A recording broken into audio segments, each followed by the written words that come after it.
there, I'm Clifford Bates, and this is again welcome once again to one of my readings. Readings with.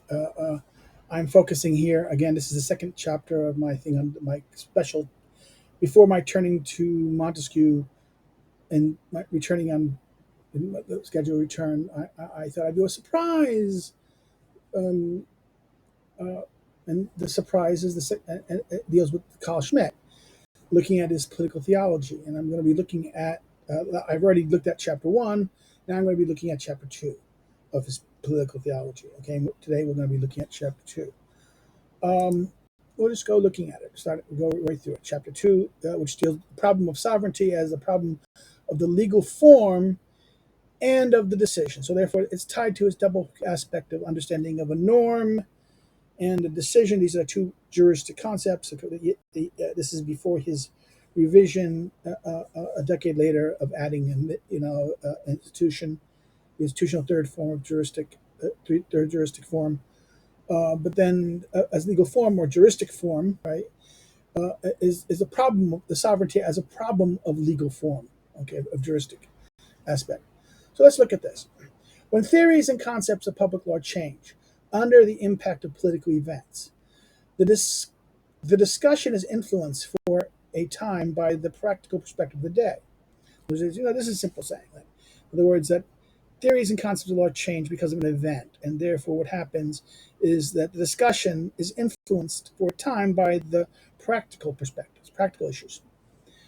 Traditional notions are modified to serve an immediate purpose. So therefore, notions of law, notions of legal structure, and constitution are these traditional ones are modified to serve an immediate purpose.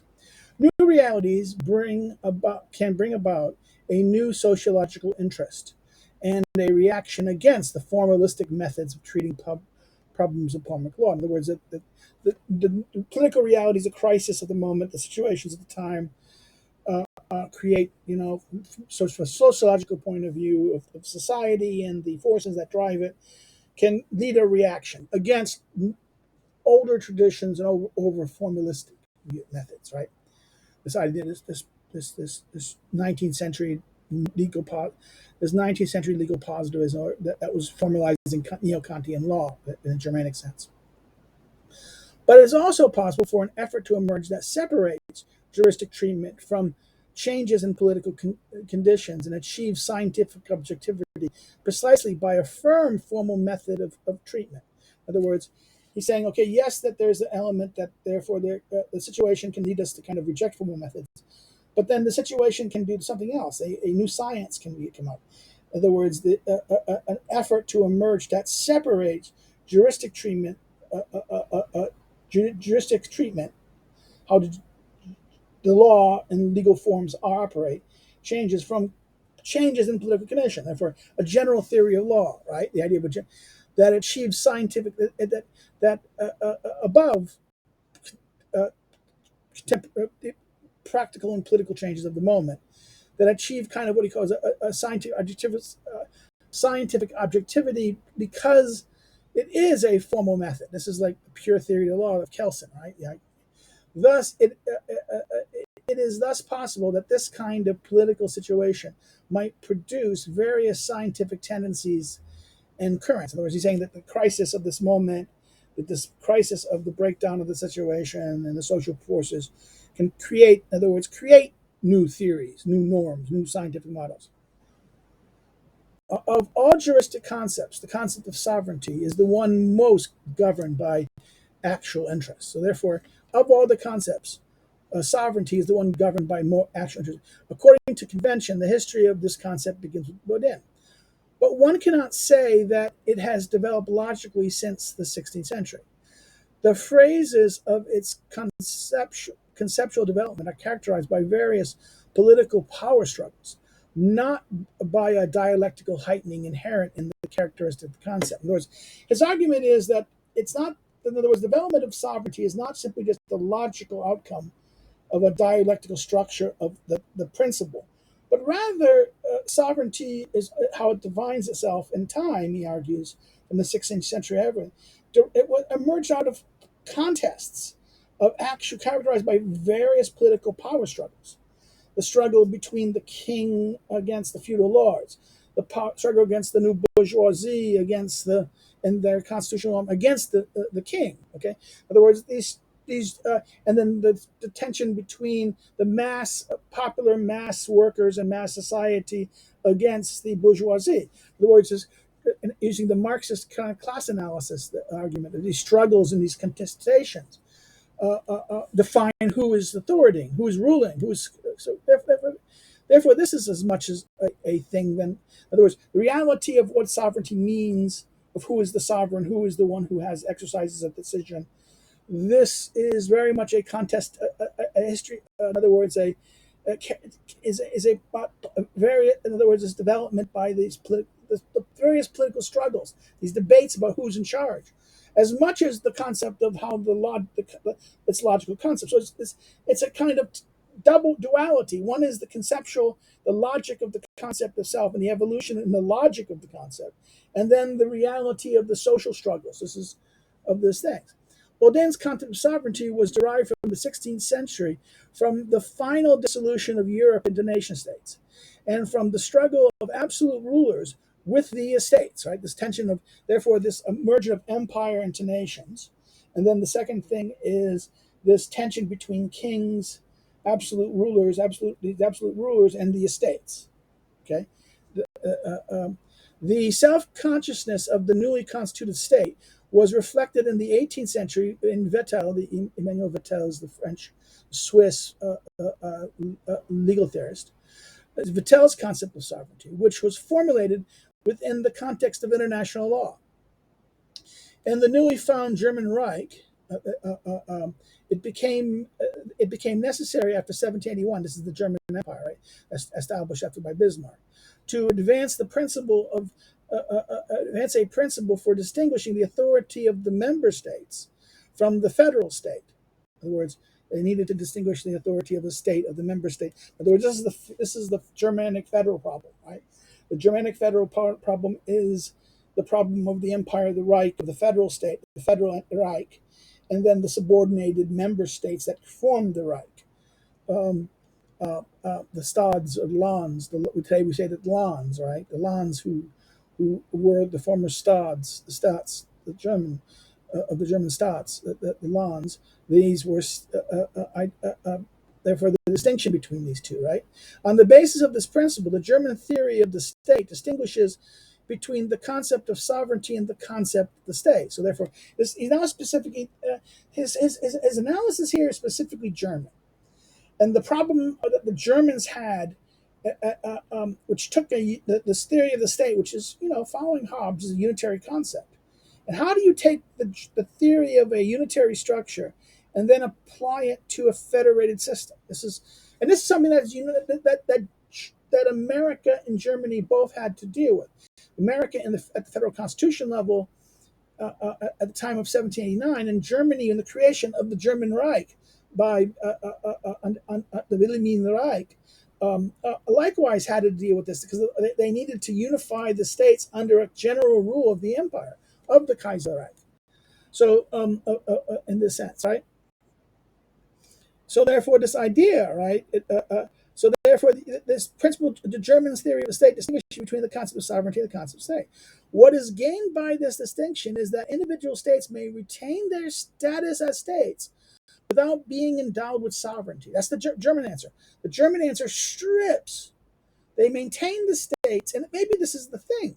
So maybe we have to understand this. This is what the Germanic conception after 1781, which follows, I would argue, a Kantian / maybe Hegelian, say Hegel, but I'm not sure. I don't see how much Hegel in here. This is the empire of the Reich didn't really turn to Hegel. It turned to administrative concepts of authority in that sense. And the idea is more functioned by a Kantian, neo-Kantian conception of this, of the law of this, of the stat law, Stadtrecht, of the Riksstaat, right? The idea of the Riksstaat in this sense that Hegel does talk about. We can say that, but this is something that he shares with Kant and the neo-Kantians. So therefore, What is gained by this distinction is that individual states may retain their status as states without being endowed with sovereignty. Nevertheless, the old definition, in phraseological variation, is always repeated. Sovereignty is the highest, legally independent, underived power. So, in other words, it's not derived. All power, in other words, subordinated power comes from somebody. It's derived from some source. In other words, sovereign power is underived. It's inherent power. It is not. It has no. It does not come from anywhere else. All other power are constituted power, powers that have been created by a source. They derive from that source, that authority. So this is what sovereignty. Sovereignty is the highest and legally independent, underived power. Such definition can be applied to most different political sociological configurations. To the most different to the most different ones can be applied to the most different, and can be enlisted to serve the most varied political interests. So therefore, this idea that the sovereignty can serve sovereignty doesn't just defend one; it can serve many other things. So it can be applied to the most different political sociological configurations, right? And can enlist to serve various political interests. It is not the adequate expression of a reality, but a formula, a sign, a signal. So sovereignty is not a expression of a reality, but rather a formula or a sign or a signal. It is infinitely pliable, and therefore in practice, depending on the situation, either extremely useful or extremely useless. Okay, it is in other words, this is what he's saying here. Therefore, sovereignty is something that's either useful or useless. It's pliable. It's applied to the situation. It can express. It can be used by different things to serve different configurations and to different interests. It utilizes the superlative, the highest power, to characterize a true quality, even though from the standpoint of reality, which is governed by the laws of causality, right, laws of cause and effect, no single factor can be picked out and accorded such a superlative. In other words, in causality and how things work, there's often multiple factors why things happen. So yes, in terms of cause and effect and action, there's we can't say this and this alone is what happened. Now, there's all these other factors that can cause why something happened. But from the point of view of the law, right, from the point of view of this conception of this, it is held to be the supreme. The sovereignty is mean this is the ultimate. It is the ultimate, the highest power. In political reality, there is no irresistible highest or great power that operate according to the certainty of natural law. In other words, this is the problem, right? This is in political reality that it's not as simple as there is not a simple rules of nature, laws of nature that like physics. In other words, it's too complicated. Schmitt argues. Political reality isn't as easy as physics. Physics is easier than political reality. Power proves nothing. Power proves nothing in law, for the banal reason that Jean-Jacques Rousseau, in agreement with the spirit of his time, formulated a foul. Force is a physical power. The pistol that the robber holds is the symbol of that power. Okay, in other words, that force is a physical power, and this pistol is what a symbol holds is also a symbol of that power. The connection of actual power with the legally highest power is the fundamental problem in the concept of authority. Therefore, the conception of actual power, in other words, the way that force and how force is operated, and what connected to what how it's with the legal highest, the legally highest power, the actual connecting of actual power with the legalist highest power is the fundamental problem in the concept of sovereignty. He says all the difficulties that arise resides here. In other words, connecting the difficulty resides here. This connection between actual power and the legally constituted power, the highest legally constituted power.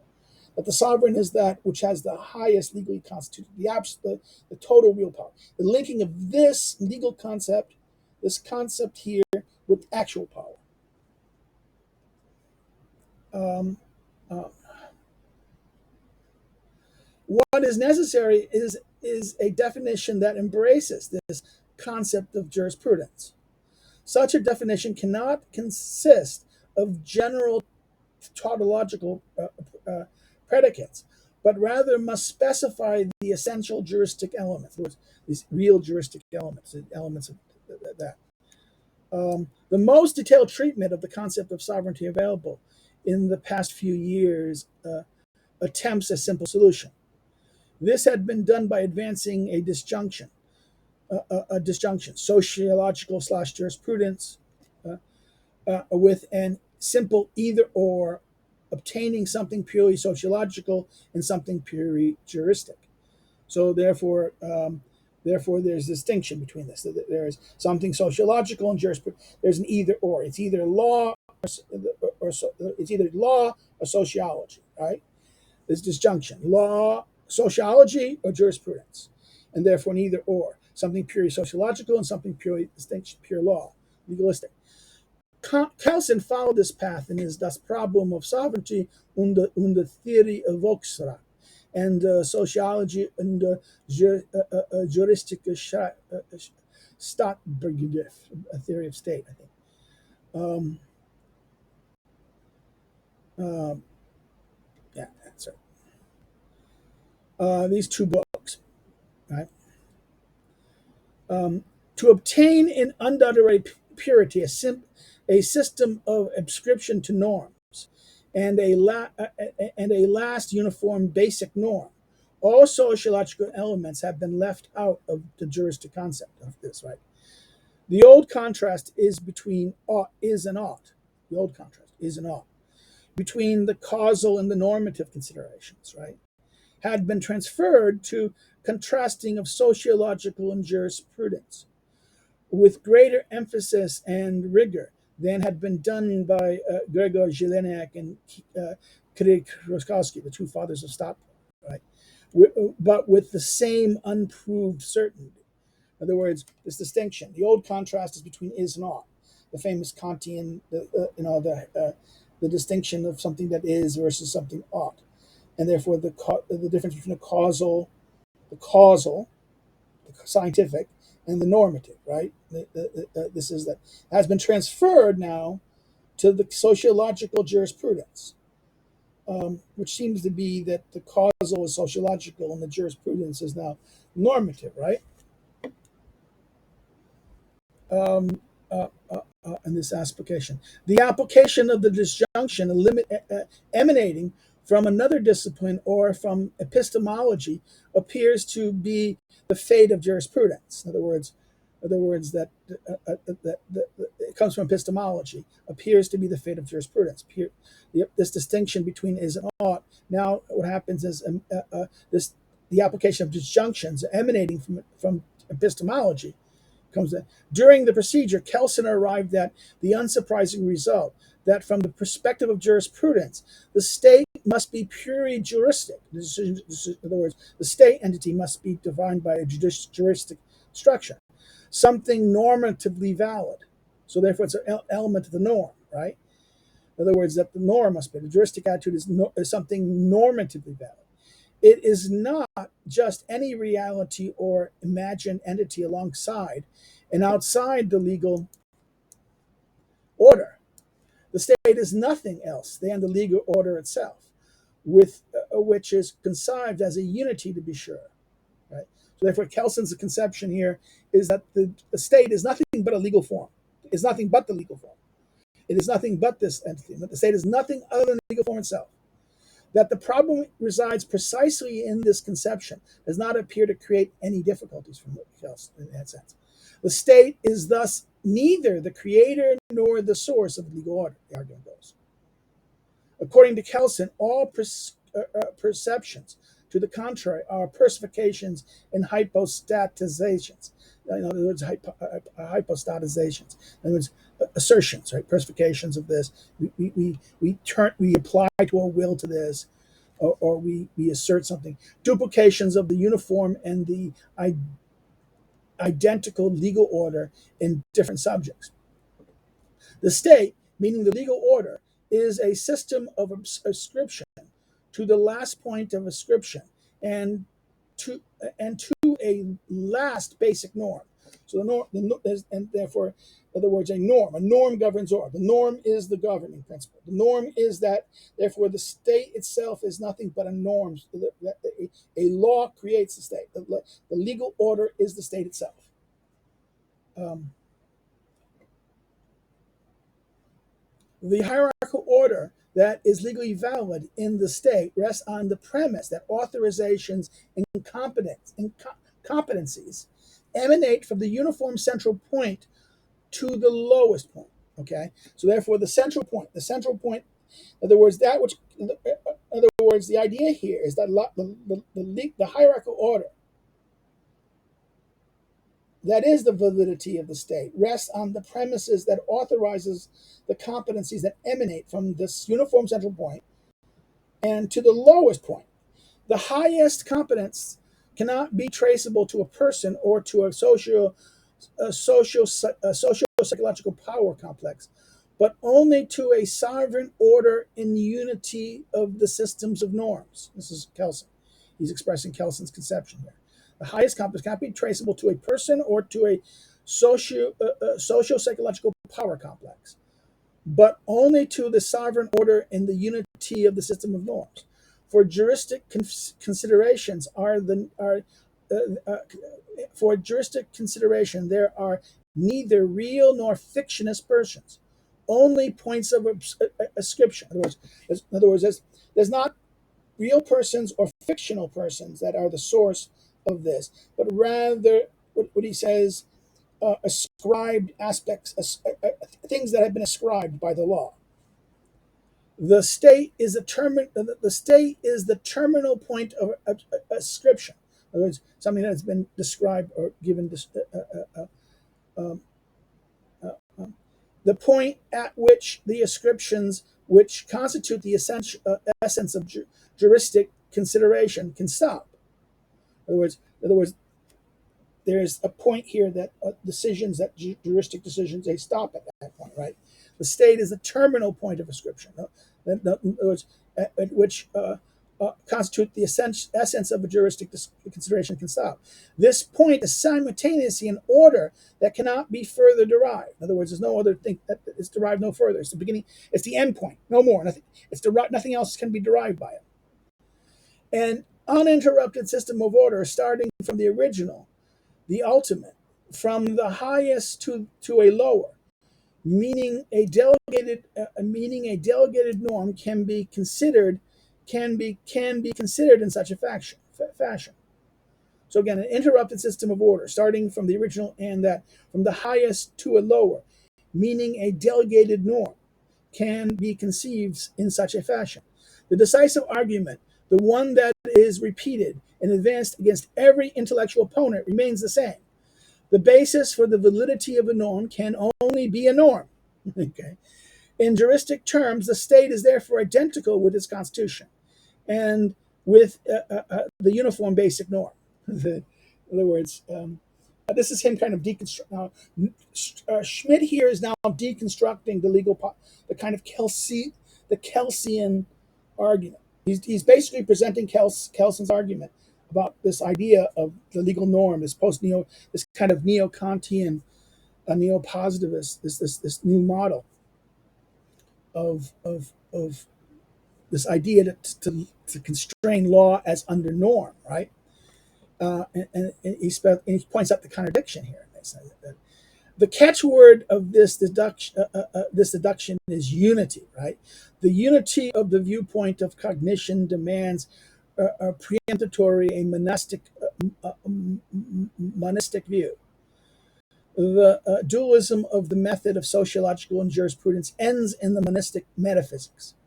But the unity of the legal order, meaning the state, remains purged from everything sociological in the framework of juristic. Is this juristic unity of the same kind as the worldwide unity of the entire system? He asks this question here.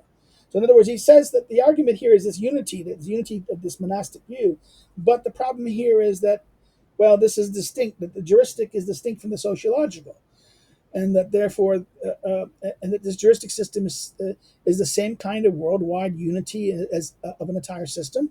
How can it be possible to trace a host of positive attributes to a unity with the same point of ascription when what is meant is not the unity of a system of natural law or of a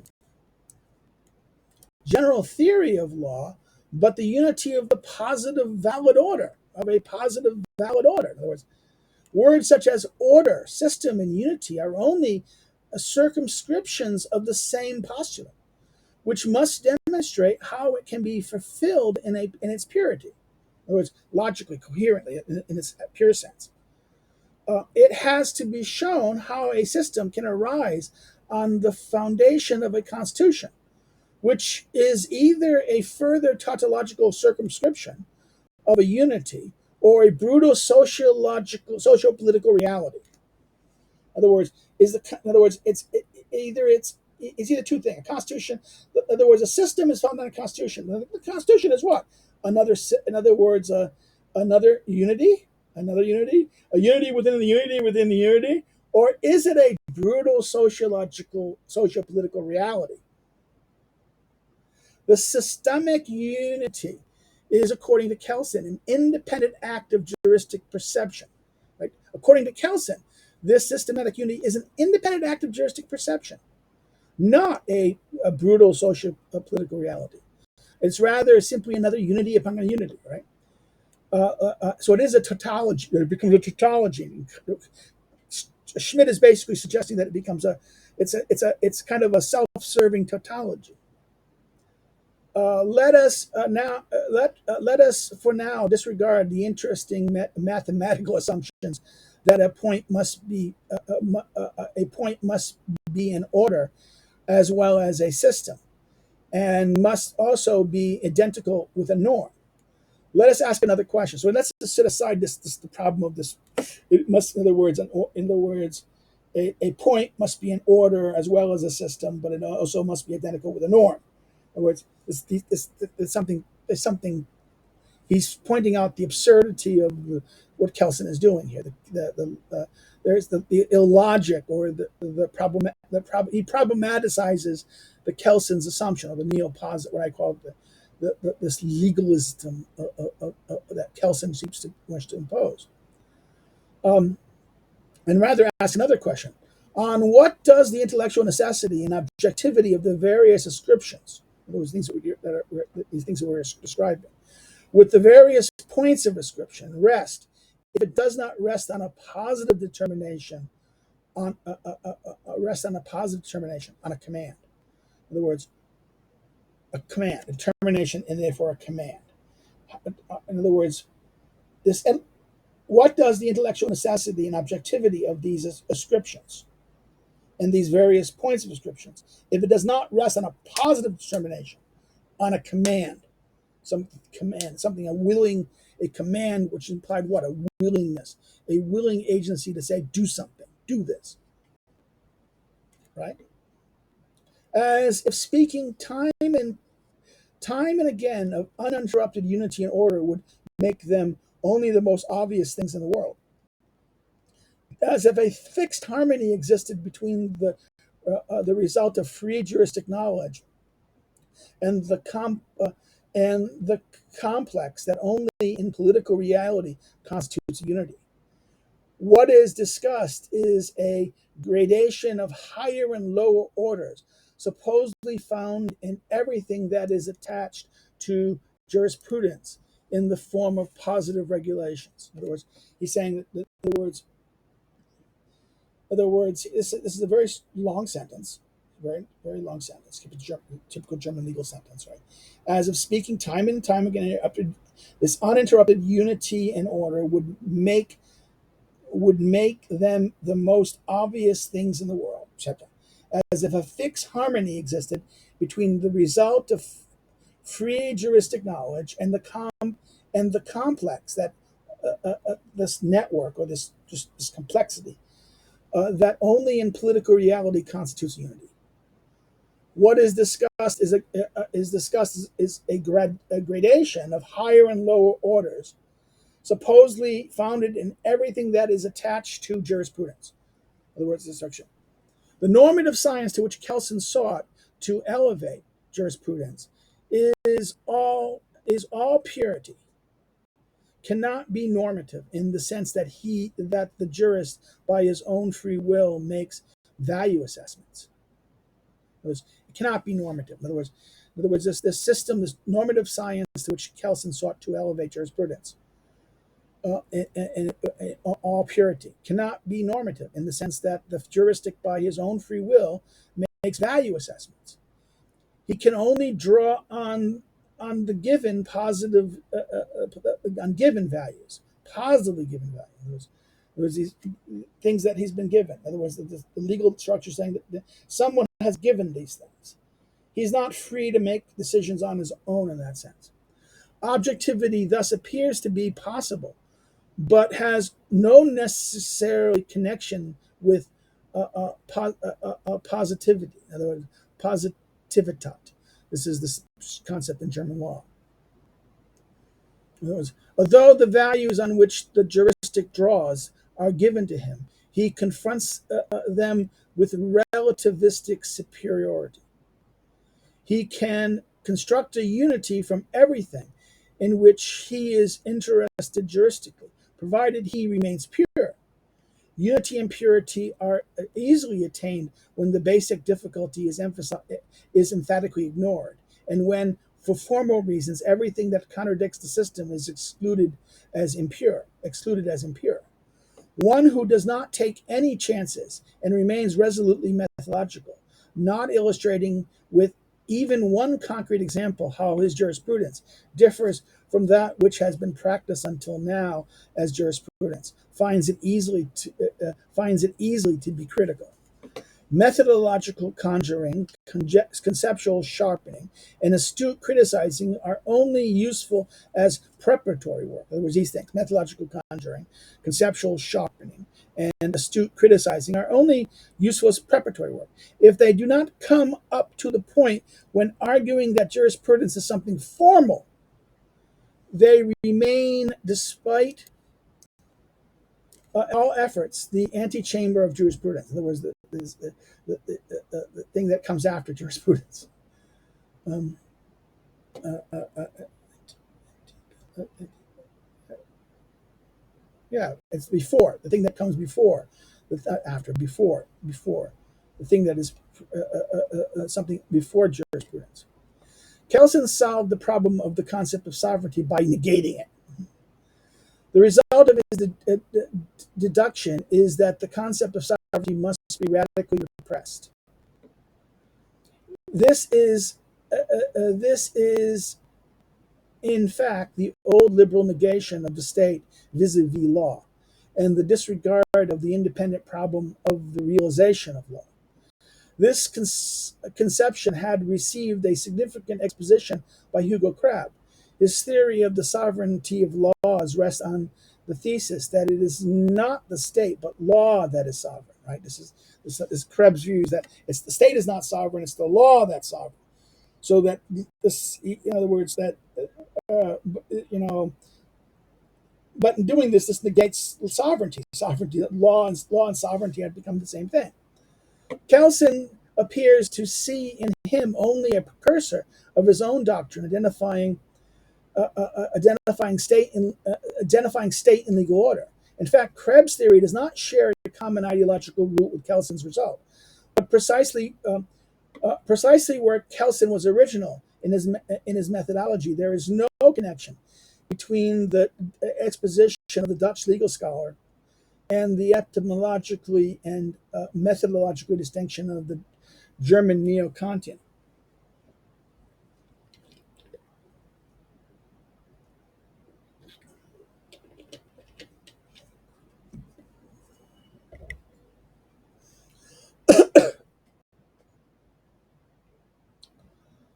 In other words, he's saying that Kelsen is going to do something. They're not the same. There is a difference. Um,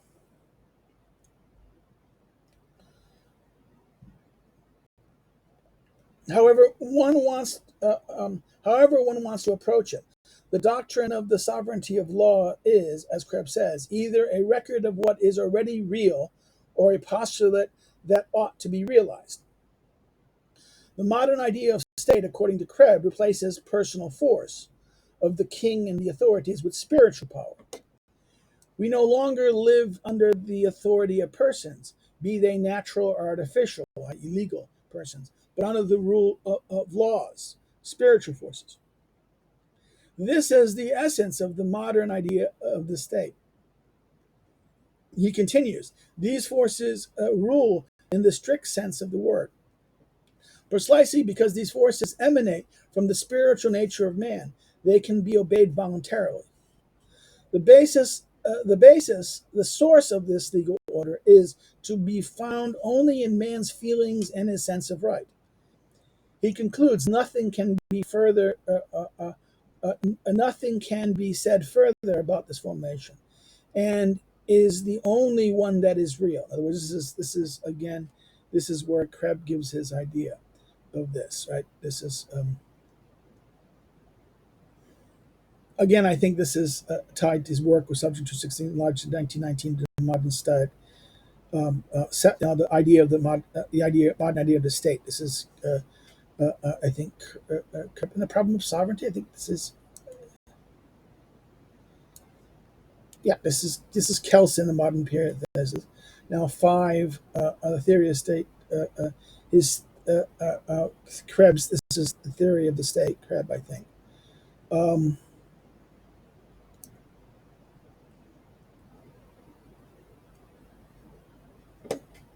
let's go get the note for a second. Yeah, that is the modern state stati. Okay. So even though Krebs said he did not deal with sociological investigations into the forms of rule, he did engage. He did engage in essentially sociological explanation about the organizational formation of the modern state, in which the professional civil service is an independent authority, identifies with the state, in which the civil service is represented as pertaining specifically to public law, in contrast to the statutes of ordinary service. The distinction between public and private law is radically denied, insofar as it rests on the difference in the reality of subjects. The further development of decentralization and self government, decentralization and self government in all areas supposedly permits the modern idea of the state to emerge more and more clearly. It is not the state, but law that is supposed to have the power. The old and oft repeated view that power is an attribute of the state and the definition of the state as manifestation of power can be conceded under the sole condition that this power is acknowledged as revealing itself in law and can have no effect except in issuing rules of law.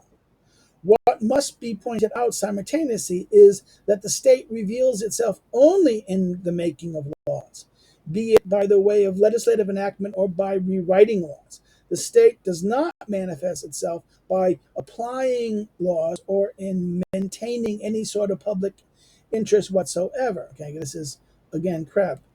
The only task of the state is to make law, that is, to establish legal values of interest. In other words, the concept of the state must not be defined by reference to the care of any specific interest whatsoever, but solely by the reference to the unique and original source of law from which all these interests and all other interests derive their legal value.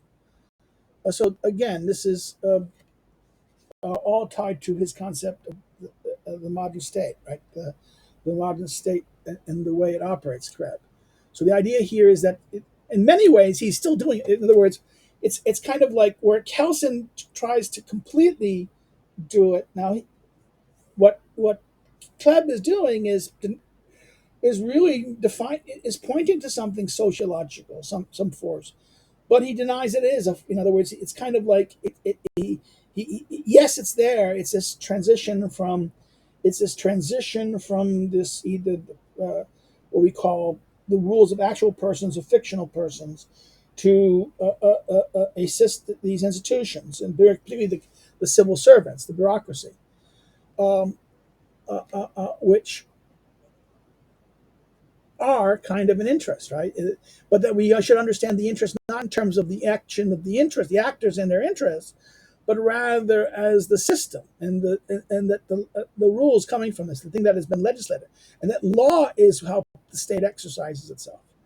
In other words, only task of the state is to make laws, and thus to establish legal value of interests. The concept of the state must not be defined by reference to the care of any specific interest, but whatsoever, but solely by the reference to the unique and original source of law, for which all these interests and all the derive their legal value. The state is confined exclusively to producing law, legislation. In other words, again, this is the idea: the state is reduced to legislative entity. But this does not mean that it cannot. That this does not mean that it. Sorry, but this does not mean that it produces the content of law. It doesn't. It does nothing but ascertain the legal values of interest as it springs from the people's feelings and or sense of right. In other words, it does nothing but ascertain the legal value of the interest as it springs from the people's feelings and their sense of right. Therewith, therein resides a double limitation. First, a limitation on law, in contrast with the interest or welfare. In short, with what is known in Kantian jurisprudence as matter.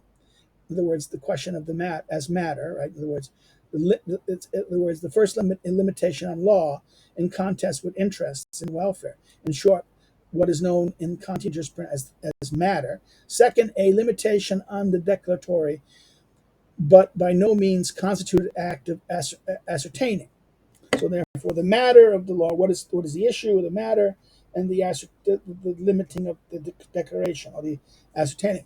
I will show that the problem of law is a substantial form. I will show that the problem of law is as a substantial form lies precisely in this act of ascertaining. In other words, the problem of law is the question of who ascertain. In other words, where does it come from? Where does the source come from? Right, ascertaining. Um, um, it must be observed that from Krebs, the contrast between law and interest is not the same as the contrast between form and matter.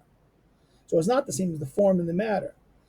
When he asserts that all public interests are subject to law, he means that the legal interest is the highest in the modern state. The legal value, the highest value. In other words, when he asserts that all public interests are subject to law, he means that the legal interest is the highest in the modern state. The legal value, the highest value. Antagonism towards the central authoritarian state, brought Krebs closest to his associational theory. His fight against the authoritarian state is reminiscent of the well-known writings of Hugo Proust.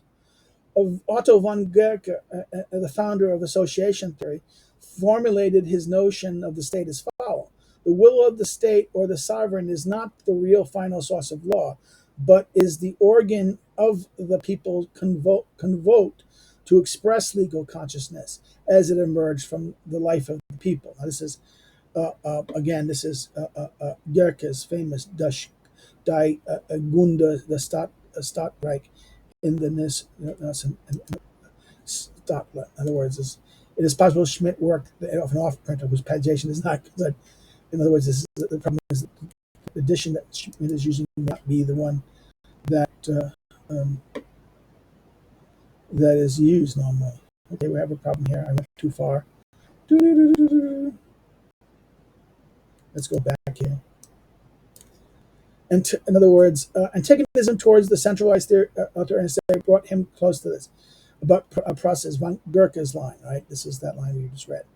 The personal will of the ruler is spliced into the state as if it was an organic whole. In other words, this is this Gurkha's idea. Yet the law and the state were for Gurkha equal powers. In other words, they were equal powers. And he answered the basic question on their mutual relation by asserting that both are independent factors of human communal life, but one cannot be conceived of without the other, and neither exist before or through the other. So this is even more interesting.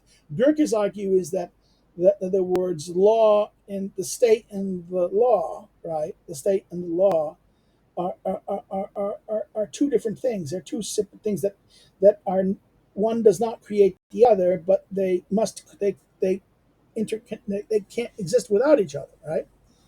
Um, without each other, and neither exist before or through the other. In the instance of revolutionary constitutional changes, there is a legal breach, a breach in legal continuity that can be ethically required or historically justified, but it remains a legal breach, right, for Gurkha. Such, it cannot be repaired and cannot subsequently receive a legal justification through some sort of legal procedure that will satisfy the legal consciousness of the people. For example, a constitutional agreement or a plebiscite or the sanctifying power of tradition. There exists a tendency towards the reconciliation of law and power through which otherwise unbearable state of tension can be eliminated. The equality of the state with law is nevertheless veiled in uh, uh, Gurkha, because according to him, the state's law-giving is only the last formal seal. The state stamps on law. It is and its imprint of the state that has only external formal value. This thing, it, is what Crabbe calls the mere ascertaining of legal value, which does not belong to the character of law. This is why, according to Gurkha, international law can be law even though it lacks a state character. If the state is pushed into playing the role of mere proclaiming herald, then it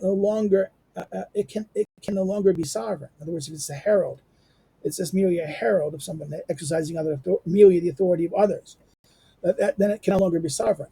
On the basis of Gurk's association theory, Proust rejected the concept of sovereignty as as a residue of the authoritarian state, and discovered the community on the basis of association and constituted from below as an organization that did not need a monopoly on power and could thus also manage without sovereignty. This idea. This is why some libertarians. This is association theory. This idea of this liberal theory.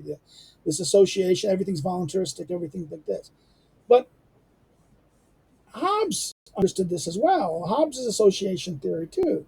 But this is, in other words, this is interesting that that that Hobbes is seen by these liberals, later liberals, as authoritarian. But the basis of his argument is the very much tied to the same kind of association theory, right?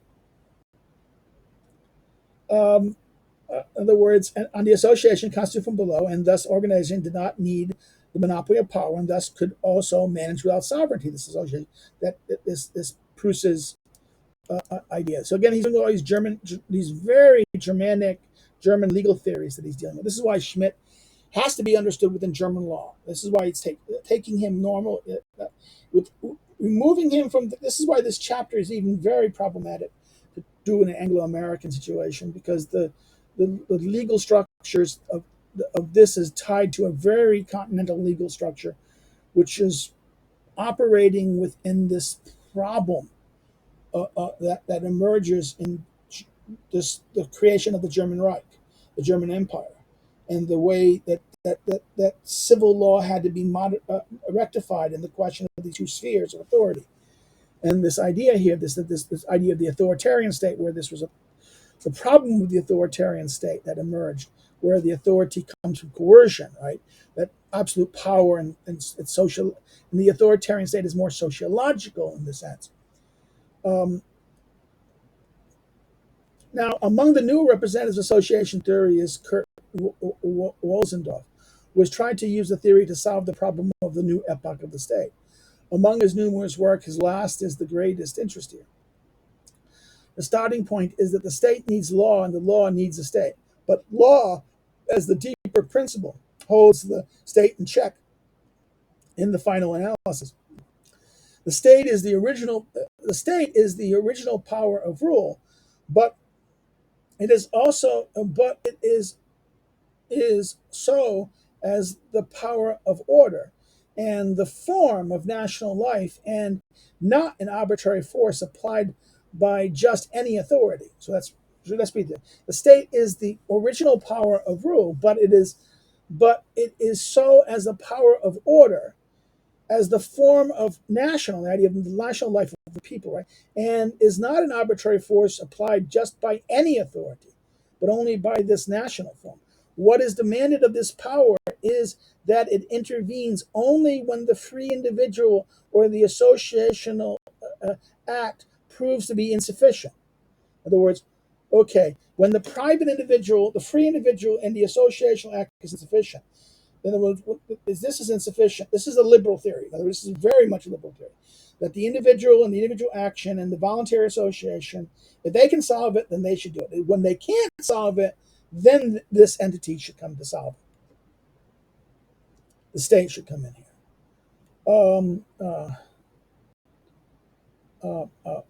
Should be insufficient. It should remain in the background as the ultimate ratio, the ultimate rationality, right? What is subject to order must not be coupled with economic, social, cultural interests. So, in other words, economic, social, and cultural interests, these must be left to self government. In other words, these factors cannot, in other words, what is subject to order must not be coupled with economic, social, and cultural interests. These must be left to self government. In other words, that these ultimate things must be this decision.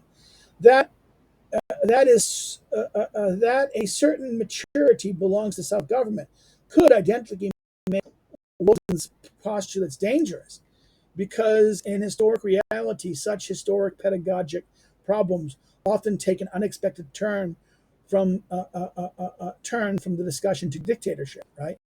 Wolzendorf's pure state confines itself to maintaining order. To this state also performs the function of war, because all law is simultaneously a problem of the existence of state order. The state should preserve law. The state should preserve law.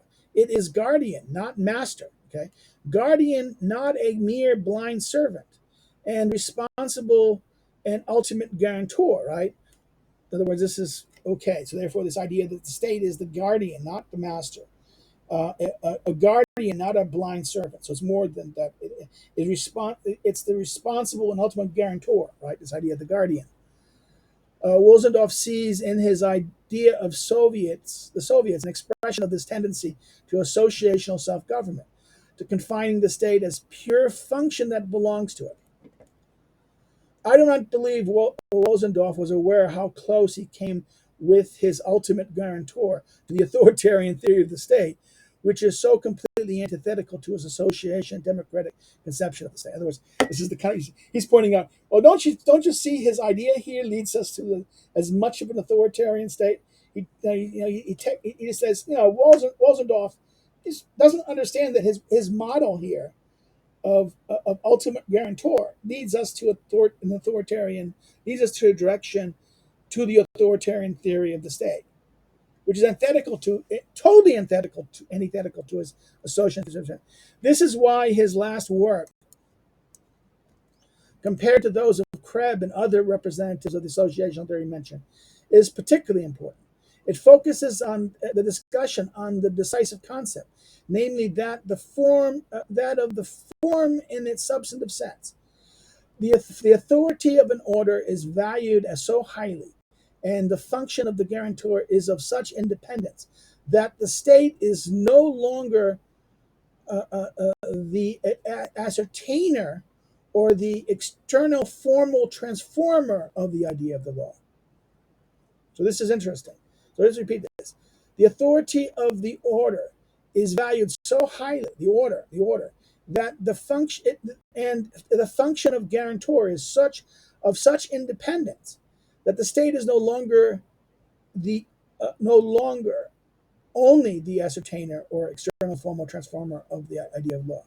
The problem that arises is to what extent, with legal logical necessity, every ascertainment and every decision contains a constitutive element and an intrinsic value of form.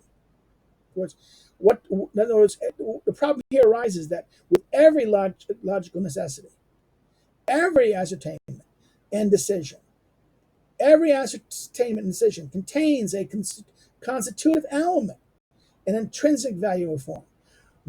Wolzendorf speaks of the form as a socio-psychological phenomenon, an active factor in historic political life, the significance of which consists in giving opposing political forces an opportunity to grasp in the conceptual state of a construction, in the conceptual structure of a state constitution, a firm element of calculation. This is from his stock theoretic form for, for political idea. The state theory is the form for political ideas. The state thus becomes a form in the sense of living formulation. Okay, it becomes a form.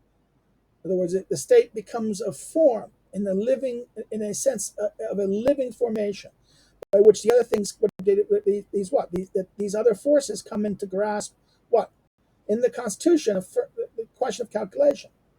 Rosendorf did not distinguish clearly between a form that serves the purpose of calculating function and a form in the aesthetic sense, as the word is used, for example, by Hermann Hesse.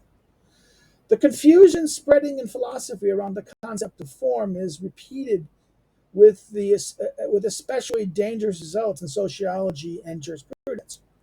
Legal form, technical form, aesthetic form, and finally, the concept of form in transcendental philosophy denotes essentially different things. So therefore, the problem is this word form, the formal, the form. What is meant? It means different things: the legal form, the technical form, the aesthetic form, and finally, the concept of form in transcendental philosophy. It is possible to distinguish three concepts of form in Max Weber's sociological law.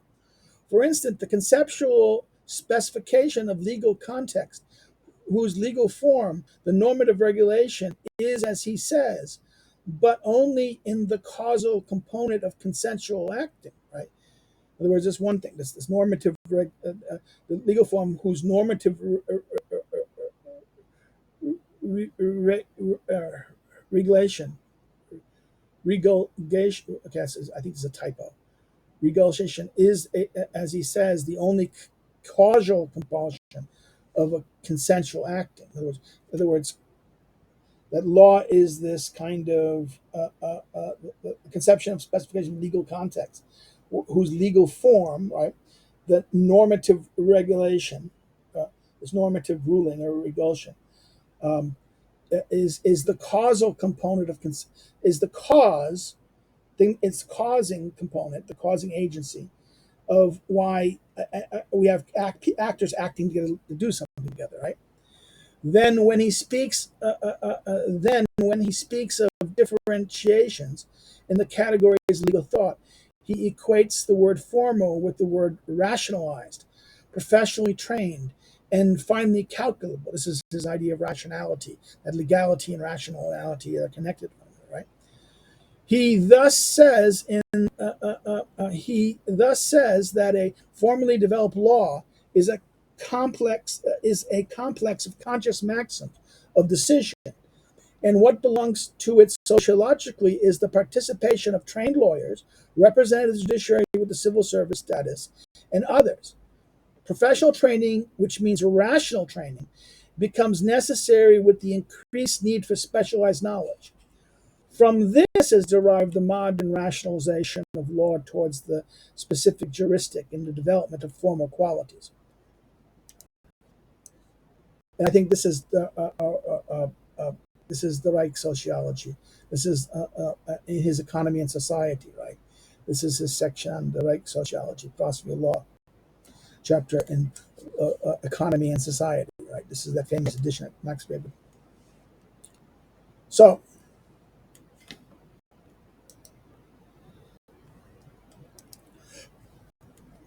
form can thus mean for a transcendental. Sorry, what am Form can thus mean first the transcendental condition of juristic cognition. One, first it can mean this transcendental, something that goes above of juristic condition. Second, a regularity, in other words, some regular event, and evenness derived from repeated practice and professional reasoning. Because of its evenness and calculability, regularity passes over to a third form, the rationalistic. That is technical refinement. So therefore, the first is this transcendental condition, right? There's something above that thing that comes above it, that that that that that defines something, right? Juristic cognition. The second is the regularity, something repeated because of practice and professional reason. Then from this comes what? The third form, that is rationalistic, that is technical refinement, which emerges from either the needs of specialized knowledge or the interest of juristically educated bureaucracy. It is oriented towards calculability and governed by the ideas of frictionless function. We need not be detained here by the neo-Kantian conception of form, which regard to technical form means a specification governed by utility, right? Although it can be applied to the organized state apparatus, it does not touch the juridical form. For example, military command and specification is in line with technical ideal, not a legal one. It can be a staticized value, perhaps even made to lend itself to ceremonies, but does not alter its technicality. This is like this technik, that's a German word. The age-old Aristotelian opposites of deliberation and action begins with two. In other words, the age-old Aristotelian opposites of deliberation and action begins with two distinct forms.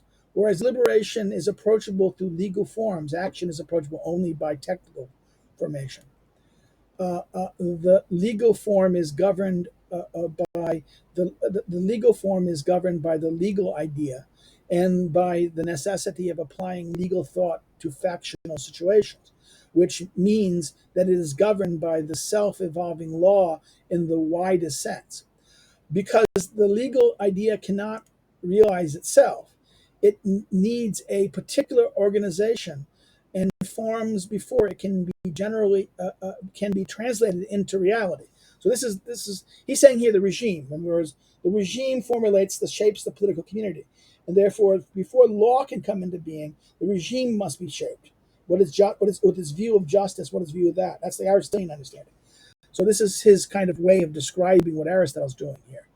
This idea that legal form is governed by the legal idea and is by necessary applying the legal thought to a factual situation, which means that it's governed by the self-evolving law in the widest sense. Because the legal idea cannot actualize itself, it needs a particular organization and form, the regime, right, before it can translate it into reality. Thus, that holds true for the formation of a general legal norm into a positive law, as well as the application of a positive general legal norm by the judiciary or administration. A discussion of the particularity of the legal norm, in other words, a discussion of the particularity of the legal form must begin with this. In other words, the creation of the institution, the organization. Before we can talk about the legal form, the idea is that you must talk about well, how is this going to be? How is this going to become about, right? What significance can be given to the fact that the contemporary theory of the state, the neo-Kantian formalism, has been thrown aside at the same time a form is postulated from an entirely different solution. In other words, how can it be that the Kantianism has been thrown aside, but then a form is postulated from an entirely different solution, either by the kind of Kelsian kind of, the Kelsium, the Krebs, or let's say this neo-associationalism of Wollaston. In other words, and then finally we get this Weberian conception of in other words, different direct. The form is postulated from an entirely different direction. Is that another expression of those eternal mix-ups that are responsible for making the history of philosophy so monotonous? One thing is certain to be recognized in this modern theory of the state: the form should be transferred from the subject to the object. So therefore, we should know this. The modern recognized thing is something from the subjective to the objective. The concept of the form in Emile Lask's theory of categories is still subjective, as necessarily must be in every epistemological critical approach. Kelsen contradicts himself when, on the one hand, he took such a critically derived subjectivist concept of form as the starting point, and also conceived the unity of legal order as an independent act of juridic perception. But then, on the other hand, when he professed his worldview, demanded objectivity, and accused even Hegelian collectivism of a subjectivism of the state. In other words, he's mocking this. The objectivity he claimed for himself amounted to no more than avoiding everything personalistic and tracing the legal order back to the impersonalized validity of an impersonalized norm.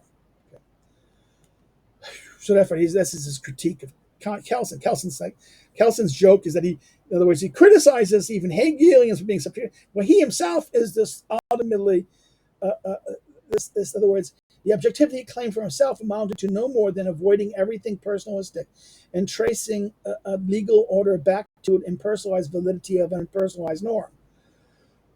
The multifarious theories of the concept of sovereignty, those of Krebs, Proust, and Kelsen, demand such objectivity. They agree that all personal elements must be eliminated from the concept of state. For them, the personal and the command element belongs together. According to Kelsen, the concept of the personal right to command is the intrinsic error of the theory of state sovereignty, because the theory is premised on the subjectivism of command rather than the objectivity of valid norm. He characterized the theory of the primacy of the state legal order as subjectivistic and as a negation of the legal idea. So this is hilarious. He's not saying Kelsen's argument is, well, command in this is subjective. It's subjective. Command is like this. Where law should be objective in this sense. Law is this absolute valid norm that is the objectively valid norm. So this is and therefore he rejects state theory as subjective and a negation of legal ideas of objectivity. Okay, and this is. In Krebs, the contrast between the personal and the impersonal was linked, and with the contrast between the concrete and the abstract, the individual and the general. So therefore, this link between the words, the personal and the impersonal, is linked with the linked with the contrast between the concrete and the abstract, the individual and the general, which can be extended to the contrast between authority and legal prescriptions, authority and quality. So the contrast between authority and legal prescription, between authority and quality, and the general philosophizing formula to the contrast between the person and the idea. So the different these contrasts. Confronting in this fashion personal command with impersonal validity of an abstract norm accords with liberal constitutional tradition of the 19th century, which was lucidly and intrinsically explained by Arendt. For Proust and Krebs, all conceptions of personality were after effects of absolute monarchy. In other words, personality, these were after effects of monarchy. In other words, all of these objections fail to recognize that the conception of personality and its connection with formal authority arose from specific juristic interest, namely, an expressly clear awareness of what the essence of the legal decision entails. In other words, the legal decision, a decider has made a law, to decide, made either a law or made a decision. In other words, all these things fail to recognize that the concept of personality and the connection with formal authority arose from a specific juristic interest, namely the especially clear awareness of what is the essence of a legal decision. Such a decision, in the broadest sense, belongs to every legal perception. Every legal thought brings a legal idea, which in its purity can never become reality, into another aggregate condition and add elements that cannot be derived either from the context of the legal idea or from the context of the general positive legal norm that is to be applied. So let's repeat this. This is, I think, essential. Every legal thought brings a legal idea, which in its purity can never become reality, into another aggregate condition and add an element that cannot be derived from the content of the legal idea or from the content of the general positive legal norm that is being applied. Every concrete juristic decision contains a moment of indifference from the perspective of content, because the juristic decision is not traceable in the last detail to the premise, and because the circumstance that requires a decision remains independently determining moment. In other words, a situation has occurred. Something has to be decided. Oh, did the law create it? In other words, this is a distinction here. Let's read. Every concrete juristic decision contains a moment of indifference from the perspective of content, because the juristic decision is not traceable in the last detail to its premise, the premise of the law, the premise of the norm. And because the circumstances that require a decision remain an independently determined moment. In other words, the law comes from a principle, and the decision may not be tied in that sense, logically. This has nothing to do with the causal and psychological origin of such a decision, even though abstract decisions as such is also of significance, but with the determination of the legal value. So this has nothing to do with the causal. In other words, this problem has nothing to do with the causal or psychological origins of a decision, but with the determination of the legal value. The certainty of the decision is, from the perspective of sociology, of particular interest in the age of intense commercial activity, because such numerous cases, commerce is less concerned with a particular content than with a calculatable certainty, so that I can accommodate myself accordingly. I am less interested in how a timetable determines times of departures and arrivals in particular cases than with the functional. In other words, the solution to how this works is less important than the thing there's a what. That we have a system that in the case, then it's functional and reliable. The thing that is doing is it's reliably functional. We're concerned more with the reliability of the function and the specific answers that they're given. How the timetable determines these things, as long as it's reliable. Right? Legal communication offers, for example, such a concern in the so-called formal strictness of exchange law. In other words, legal communication offers an example of such a concern in so-called formal strictness of exchange law. The legal interest in the decision as such should not be mixed up with the kind of calculability. It is rooted in the character of the normative and is derived from the necessity of judging a concrete fact concretely, even though what is given as a standard for the judgment is only a legal principle in its general universality. In other words, what is he saying here? In other words, in legal interest in a decision should not be mixed up in this kind of calculability. In other words, what the law decides what should be done here should not be tied to the calculations of this kind of calculability. It is rooted in the character of the normative and is derived from the necessity of judging a concrete fact concretely. In other words, normative derived from this judging a concrete fact concretely, even though what is given as a standard for judgment is only a legal principle in its general sense. Thus, a transformation takes place every time.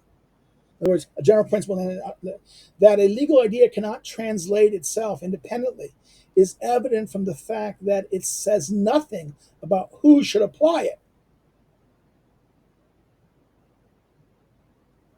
In other words, this is what it says. Who should apply it? What? This is only saying how this is working. Well, who should apply it, right? Who should apply it? And in every transformation, there is a present of totalis inter opposito. I mean, again, in every transformation, there is an imposition of authority, right? The interposition of totatis, acotatis, authority. I think that's authority, right? A distinctive determination of which individual person or which concrete body can assume such an authority cannot be derived from the mere legal qualities of a maxim. This is the difficulty that Crabbe ignored. In other words, that this you have you've just described the structure and you described the function, you described the process in terms of the norm, right? How the norm actualized and came from. It doesn't determine who's authorizing it, who's authorized to execute it, to bring it out, to deliver this. In other words, a distinctive determination of what individual person or what concrete body can assume such an authority cannot be derived by the mere authority itself. That is the instance of competence that renders a decision, makes the decision relative, and in certain circumstances absolute and independent of the correctness of its content. In other words, the correctness and content that's one question, but who is to execute it and who is going to do it? That's two different questions. This terminates any further discussion about whether there may be still some doubt about this whole issue, right? The decision becomes instantly independent of argumentative substantiation and receives an autonomous value. In other words, the entire theoretical and practical meaning of this is revealed in the theory of the faulty active state, revealed in the theory of the faulty active state. A legal validity is attributed to a wrong and a faulty decision. The wrong decision contains a constitutive element precisely because of its falseness. But what is inherent in the idea of the decision is that there can never be absolutely declaratory decisions. That constitutive specific elements of a decision is from the perspective of the content of the content of the underlying norm, new and alien. In other words, that constitutive and specific element of decision is from the perspective of the content of the underlying new and alien. Looked at normatively, the decision emanates from nothingness.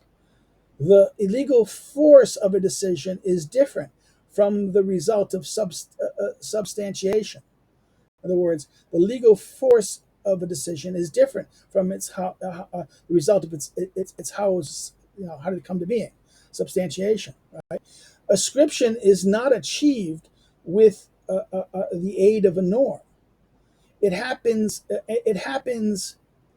It happens the other way around. In other words, ascription does. In other words, a norm comes through ascription, not that the ascription comes from a norm. The ascription is not achieved by the aid of a norm, but it happens the other way around. A point of ascription first determines what a norm is and what normative tightness is. A point of ascription cannot be derived from a norm, only a quality of a content. The formal in its specifically legal sense contrasts with the quality of the content, not with the qualitative, quantitative content of causal connections. This is that point, right? The formal in the specific legal sense contrasts with this quality of content, not with the quantitative contents of its causal connections. It should be understood that this last contrast is of no consequence to jurisprudence. In other words, the qualitative contents of its causal connections has no consequence to jurisprudence. The, the particularity of the legal form must be recognized in its pure juristic nature. One should not speculate here about the philosophical meaning of legal validity of a decision, or about the motionlessness of the eternality of law, uh, of laws untouched by time and space, as Adolf Merkel did. When Merkel said that a development of legal form is impossible because it dissolves the identity, he disclosed that he basically adheres to a roughly quantitative conception of form. But from this kind of form, it is inexplicable how a personalistic element can appear in the doctrine of law and, and the state.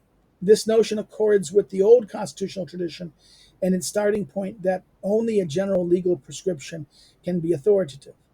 The law gives authority, said Locke, and he consciously used the word law antithetically to commission, right, which means the personal command of the monarch. But he did not recognize the law did not designate to whom it gives authority. He did not recognize that the law does not designate to whom it gives authority.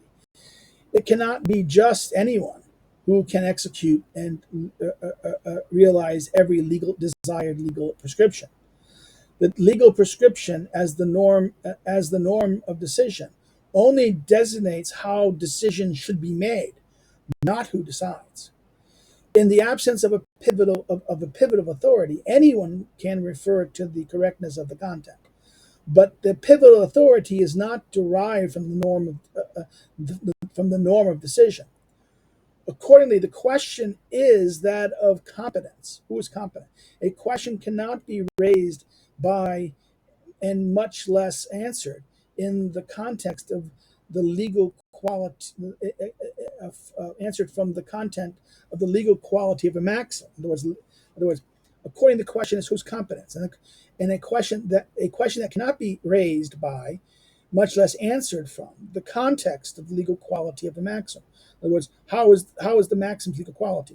In other words, the content of the legal quality, how much of law from the law is this maxim. To answer the question of competence by referring to the material is to assume that one audience is a fool. In other words, to the matter. Competence to the matter. In other words, that line. In other words, sorry. To answer the question of competence by referring to the material that is being the law itself, right, is to assume that the audience is a fool. We can perhaps distinguish two types of juristic scientific thought, according to whether an awareness of the normative character of the legal decision is present or is not. In other words, there's two types. We're awareness of the normative character of legal decision is present or is not. The classical representative of decisionist types, if I may be permitted to coin this word, is Thomas Hobbes. The particular nature of this type explains why it, and not the other type, derives from the classic formulation of the antithesis, autoritas non veritas fact. In other words, that's from Leviathan chapter 26. In other words, authority rests not on truth but on fact. Right? Um,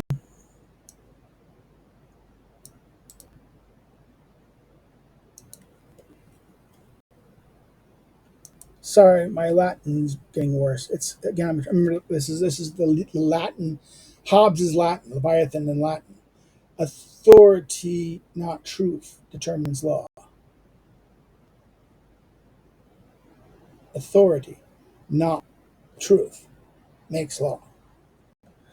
The contrast of authority and truth is more radical and more precise than is Friedrich Julius Stahl's contrast, authority, not majority.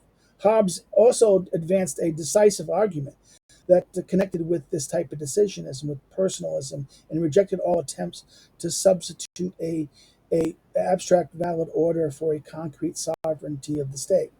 He discussed the demand that the state be power be subordinated to spiritual power because he discussed the demand of the state be subordinated to spiritual power because the latter is of a higher order. To this reasoning, he applied that if one power were to be subordinate to another, this the meaning would be nothing more than that of the one who possesses power is subordinate to the other who possesses power. He which hath the one power is subject to him that has the other. So to speak of superior inferior and attempt to remain simultaneously abstract is for him incomprehensible. We cannot understand. For subjection, command, right, power are accidents not of power but of persons. In other words, subjection, command, right, power these things are not accidents of power but of persons. He illustrates this with one of those comparisons and the unmistakable soberness of his healthy common sense. He knew how to apply so strikingly. Power or order can be subordinate to another just as the art of the saddler is subordinate to that of the rider. But the important thing is that despite this abstract ladder of orders, no one thinks of subordinating the individual saddler to every single rider and obligating him to obey. Right. In other words, this is the difference. Right. There's no one thinks that that the that the saddler is subordinate to the rider. In other words, the art of the saddler is subordinate to that of the rider. But this does not mean that every all the in other words that subordinating the individual saddler to every single rider and obliging him to obey. That's not the logic of that, right? Yes, that the riding subordinate the art of saddling is subordinate to the art of riding, right? It's for the sake of it, helping it, doing it. But this doesn't mean the subordination of every saddler to every rider, right? And regarding him to obey, to comply with that. It is striking that one of the most consequential representative of this abstract scientific orientation of the 17th century became so personalistic. This is because, as a juristic thinker, he wanted to grasp the reality of societal life just as much as as a philosopher,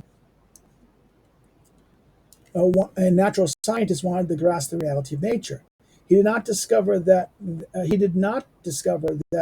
there was a juristic reality in life that needed not be reality in the sense of the natural sciences. Mathematical relativism and nominalism also operates concurrently. Often he seemed to be able to construct the unity of the state from an arbitrary given point. But juristic thought in those days had not come so overpowered by natural science that he, in the intensity of his scientific approach, should unsuspectedly have overlooked the specific reality of legal life inherent in its legal form. The form that he sought, the form that he sought lies in the concrete decision, the one that emanates from the particular authority. In other words, this is Hobbes. That the form he sought lies in the concrete decision, one that emanates from a particular authority. In the independent meaning of the decision, the subject of the decision has an independent meaning apart from the question of content. So again, the form that he sought lies less in the concrete decision, the one that emanates from particular authority. In the independent meaning of the decision, the subject of the decision has an independent meaning apart from the question of the content. What matters for the reality of legal life is who decides. Alongside the question of substantive correctness stands the question of competence. In the contrast between the subjective and the content of the decision and the proper meaning of the subject lies the problem of juristic form. In other words, in the contrast between the subject and the contents of a decision and the proper meaning of the subject lies the problem of juristic form. It does not have the a priori emptiness of the transcendental form because it arises precisely from the juristic concrete. There was a dispute, a decision. The juristic form is also not the form of technical precision because the latter has a goal-oriented interest that is essentially material and impersonal, whereas this is, personal in that sense, right? Finally, it is also not the form of aesthetic production because the latter knows no distinction. In other words, this idea that aesthetic has no decision. In other words, there's no real decision, some act that has consequence. And therefore, we end this discussion because it goes to the next chapter. It goes to the political theology. So he ends this discussion about this question of what is meant by a juridic form in that sense. So the question of the sovereignty is tied to the question of juristic form, and therefore, what is the form and how it is, and therefore it has to be to the question of what, of who decides, who is competent.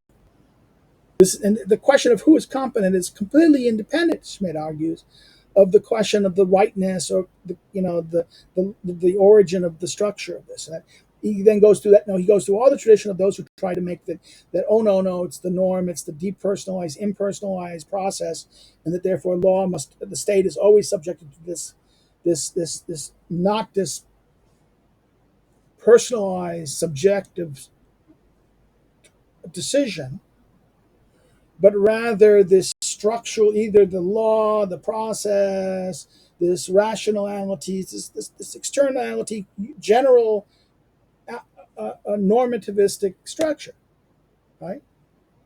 So therefore, this is where Schmitt ends. So we stop here. Again, this is a long thing. I'm sorry I've gone so long.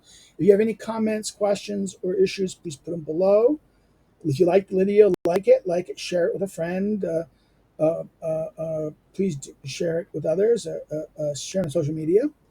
If you want to say something, okay, didn't like it, say what's wrong with it, what I did wrong. Put your negative comments. Please put them so I can learn. Maybe I can correct myself. Yeah, I must admit, even though I've studied Schmitt and did some stuff on this, I often get the German. My speaking German is horrible. Honestly, speaking this is horrible. It's my just pronunciation. Um, but I've mostly spent my time Aristotle, ancients, and modern. So if you have any comments on this and like this, you can please put them below. If you have not subscribed, please subscribe. If you want to help others, to help this grow channel, please get others to join and subscribe. Please, it's be worth the doing. If you don't, if you want to follow me on social media, the links are below. If you want to help me contribute to doing this and do more of these things, those who help can do this through Patreon and subscribe star listed below, or you can go buy my book at Lulu. My book go on Lulu and find my notebook on Aristotle, and you can buy it by Lulu. I'm not showing it as much because it's not really relevant to this, but you can buy my books. My current Lulu 2021 would be better because I make more money from it. But with that, okay, that's it. Let's take care, and maybe we'll see what happens next. Again, this is our kind of treat before we return in May 1st. Okay, take care. Bye bye. Have a good day.